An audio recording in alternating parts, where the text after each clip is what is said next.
আসসালামু আলাইকুম রহমতুল্লাহ। আশা করি প্রত্যেকেই ভালো আছো। বিগত ক্লাসের ধারাবাহিকতায় আজকেও খুবই চমৎকার একটি ক্লাস নিয়ে উপস্থিত হলাম। আজকের ক্লাসটা মূলত এমসিকিউ এর উপর হবে। এটা মূলত গুণোত্তর ধারা থেকে এই রিসেন্টলি বোর্ডে এই 3টি কোশ্চেন আমরা নিয়েছি। এটা মূলত রাজশাহী বোর্ড 2024-এ, এটা দিনাজপুর বোর্ড 2024, এটা চট্টগ্রাম বোর্ড 2024। এই ধরনের অঙ্ক 24 সালেই আরও অনেকগুলো এসেছে। তো এইগুলো এই 3টা সমাধান করতে পারলে ওইগুলোও তোমরা পারবে, এবং 2025 সালেও ঠিক এইরকম ধরনেরই ফেসের টিক তোমরা অবশ্যই পাবে। এবং খুবই গুরুত্ব সহকারে এই 3টি এমসিকিউ যদি তোমরা দেখো তাহলে বাদ বাকি এমসিকিউগুলোও তোমরা পারবে। তাহলে আমরা খুব ধৈর্য সহকারে শুরু থেকে শেষ পর্যন্ত ক্লাসটা কন্টিনিউ করি। আর সবথেকে মজার কথা হচ্ছে এই 3টি অঙ্ক করার জন্যই আমাদের শুধুমাত্র একটা সূত্রই প্রয়োজন, সেটা হলো গুণোত্তর ধারার এনতম পদ। এনতম পদের সূত্র কি? এ আর এন মাইনাস ওয়ান। তো এখন আমরা এক এক করে অঙ্কগুলো শেষ করি। দেখো, প্রথম যে অঙ্কটা আছে 6 + 12 + 24 প্লাস ধারাটির অষ্টম পদ কত। এখান থেকে আমাদের 8তম পদ যেটা আমাদের সেটা মূলত চেয়েছে। তো এটা আমরা কিভাবে করতে পারি? দেখো, এই 6 পরে 12, 12 পরে 24, অর্থাৎ এটা কিন্তু একটা গুণোত্তর ধারা। কেন গুণোত্তর ধারা? অর্থাৎ আমরা প্রতিটা পদ যদি একটা পদ থেকে আরেকটা পদে যখন গেছে এটা দ্বিগুণ আকারে বাড়ছে। দেখো, 6 দ্বিগুণ 12, 12 দ্বিগুণ 24, দেন 24 দ্বিগুণ 48 হবে। এইভাবে তোমরা করে দিতে পারো, যেহেতু শর্টকাট এখানে মাত্র 8টা পদ চাইছে, অর্থাৎ অষ্টম পদটা কত।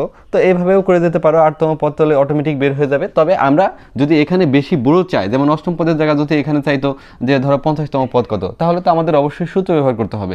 হ্যাঁ, তো আমরা সূত্র অনুসারে শিখব। দেখো, এই যে আমরা প্রথম যে পদটা দেখতে পাচ্ছি, এই প্রথম পদটাকে আমরা মূলত ধারার প্রথম পদ এ ধারা প্রকাশ করে থাকি। তাহলে আমরা প্রথমটা সমাধান দেওয়া শুরু করি। দেওয়া আছে ধারার প্রথম পদ এ সমান 6, এবং এখানে প্রয়োজন হবে সাধারণ অনুপাত মানে ভাগফল।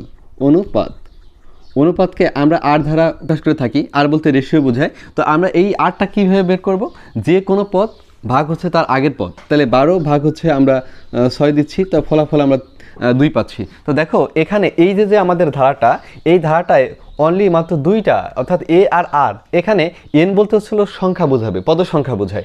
এন বলতে পদ সংখ্যা। এখানে যেটা চাবে, যেমন অষ্টম পদ, এখানে এন এর মান হচ্ছিল 8, যদি দশম পদ বলে এন এর মান হচ্ছিল 10, যদি 100তম পদ বলে তাহলে আমাদের এন এর মান হচ্ছে 100। অর্থাৎ এই এন নিয়ে আমাদের এত বেশি টেনশন নাই। তবে এ আর আরটাকে আমাদের নির্ধারণ করতে হবে। এ কি? এ বলতে বোঝায় ধারার প্রথম পদকে। কি বোঝায় বলো তো? ধারার প্রথম পদ। এবং আর বলতে কি বোঝায়? আর বলতে বোঝায় যে কোনো পদ ভাগ এর আগের পদ। যেমন আমি যদি 24কে 12 দিয়ে ভাগ দিতাম তাতেও আমাদের এই ফলাফল 2 হইতো, এবং এই 12কে 6 দিয়ে ভাগ দিচ্ছি তাতেও আমাদের ফলাফল 2 হবে। অর্থাৎ সাধারণ অনুপাত সবসময়ের জন্য একই থাকবে। তো আমরা এখানে যেহেতু ধারার অষ্টম পদ চেয়েছে, তাহলে আমরা জানি কি, যে আমরা জানি ধারার এনতম পদ এ আর এন মাইনাস ওয়ান। হ্যাঁ, এখানে এন আছে, যার দরুন এখানে এন দেওয়া হয়েছে।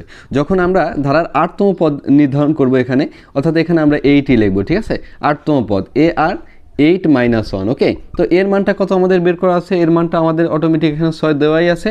আর এর মানটা আমরা বের করেছিলাম 2, দেন আমরা এখানে 2 দিলাম, বিয়োগ করলে আমরা পাচ্ছি এখানে কত? 7। দেন এখানে আমরা এখন ক্যালকুলেশন করব। 2 এর পাওয়ার 7 মানে কি?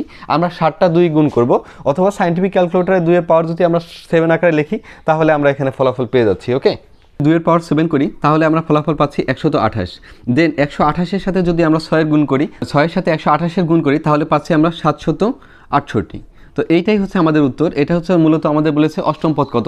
আমরা এখানে 8 ব্যবহার করেছি। যদি এখানে দশম পদ বলে তোমরা 10 ব্যবহার করবা, যদি এখানে 50তম পদ বলে তোমরা 50 এখানে ব্যবহার করবা। ওকে, তাহলে আমরা একটা এমসিকিউ পারলেই কিন্তু এই ধরনের যত এমসিকিউ আসুক না কেন আমরা কিন্তু পারবো। ওকে, তাহলে পরবর্তী যে এমসিকিউটা আছে, পরবর্তী এমসিকিউটা খুব বেশি গুরুত্বপূর্ণ। এই ধরনের অঙ্কও তোমাদের থাকে, অর্থাৎ এটাকে খুবই গুরুত্ব সহকারে দেখবে। এটা শুরু থেকে শেষ পর্যন্ত থাকলে এই ধরনের অঙ্ক আসলেও তোমরা ইনশাল্লাহ করতে পারবে। এটা কিন্তু কমন একটা কোশ্চেন, অঙ্কে অনেকবার আসছে রিসেন্টলি বোর্ডেই, 24-এ, 23-এ, 22-এ এই ধরনের অঙ্ক অনেকবার আসছে। তোমরা দেখতে পারো, দেখলে ইনশাল্লাহ এই ধরনের অঙ্ক তোমরা হয়তোবা করেছো।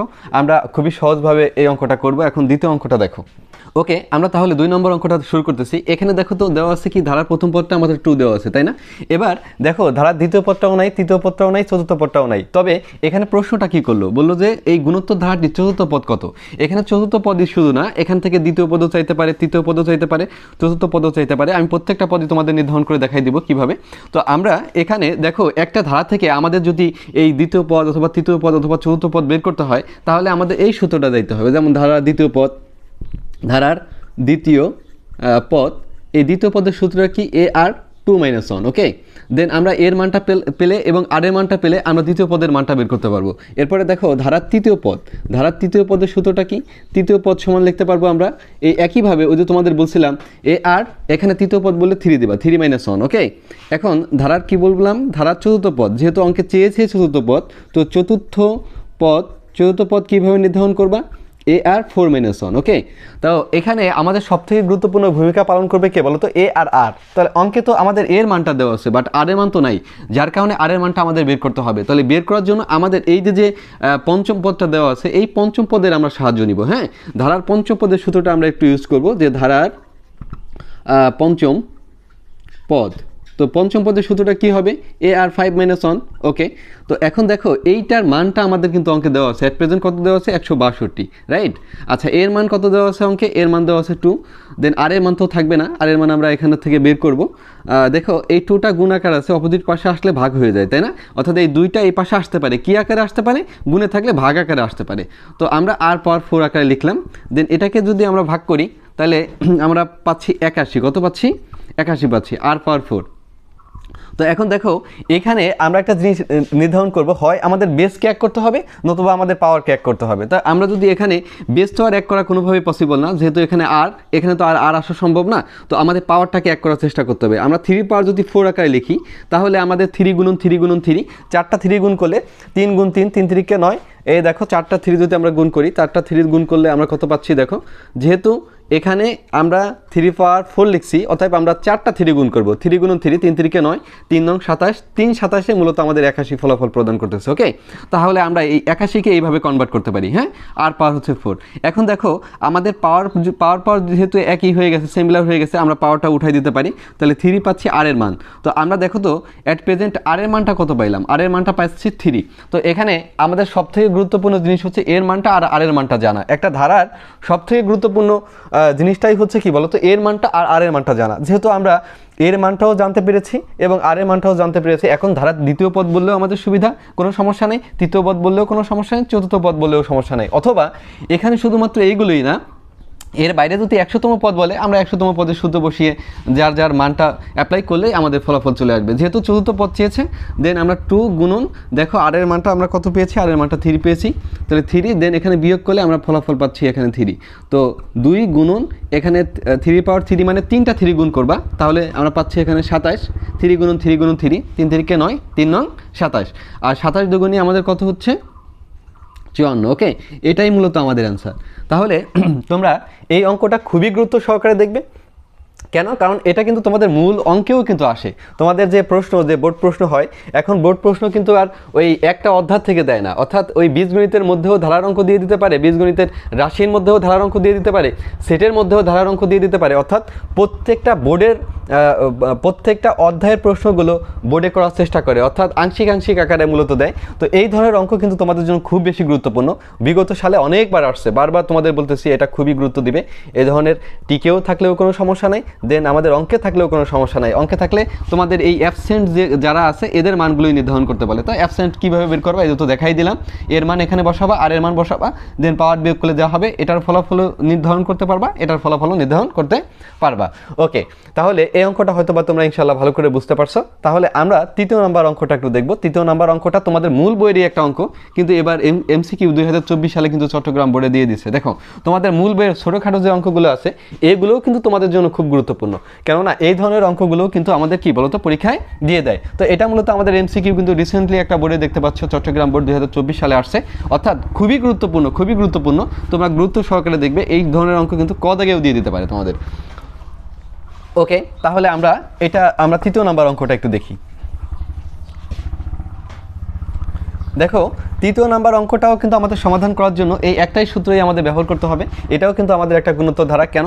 দেখো এই অঙ্কটা 128, এরপর 64, এরপর 32, ধীরে ধীরে কিন্তু কি বলতো এর অর্ধেক করে কমতেছে। হ্যাঁ, 28-এর অর্ধেক 64, 64-এর অর্ধেক 32, 32-এর অর্ধেক হচ্ছে 16, 16-এর অর্ধেক হচ্ছে 8, এইভাবে কমতে একটা পর্যায়ে যে এই যে আমাদের হাফ হয়ে গেছে, কিন্তু এটা কততম পদের অবস্থানটা হাফ, এটা আমাদের নির্ধারণ করতে বলছে, ওকে।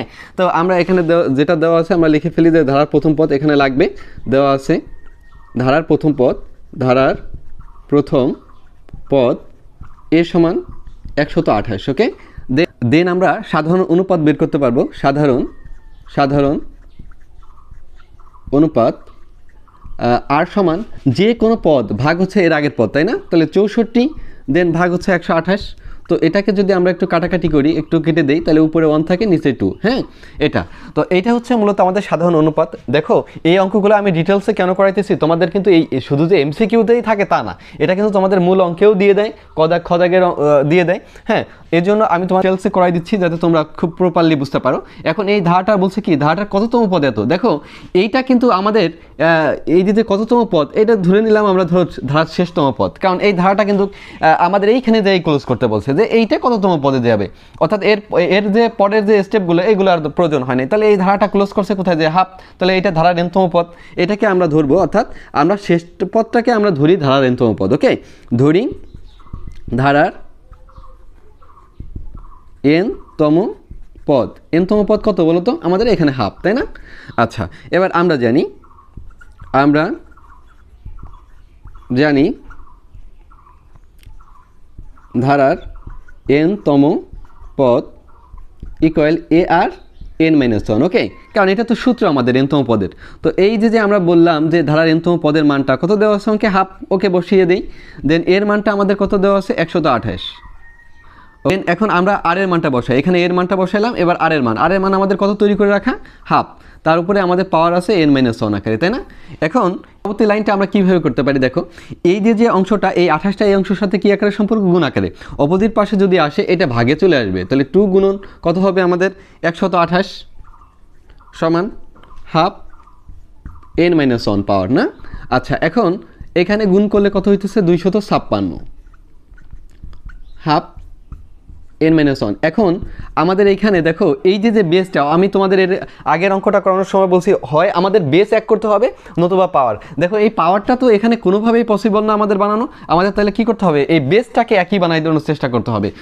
এটার পাওয়ার কত দিলে মূলত আমাদের 256 এখানে হয়। এখানে দেখো যদি আমরা পাওয়ার এখানে 8 দেই, তাহলে পাওয়ার 8 দিলে কিন্তু আমাদের 256 হবে, ওকে। কারণ 2 গুণন, আমরা 8টা 2 যদি গুণ করি তাহলে 256 হবে। আর এই যে অনের উপরে 8, এই অনের উপরে 8 দিলে 1 যদি 8 বার গুণ করি তাহলে অনের কি আর কোনো পরিবর্তন হয়, 1 সেই অনই থাকে, অর্থাৎ এখানে আমাদের অনেক কোনো পরিবর্তন হয় না।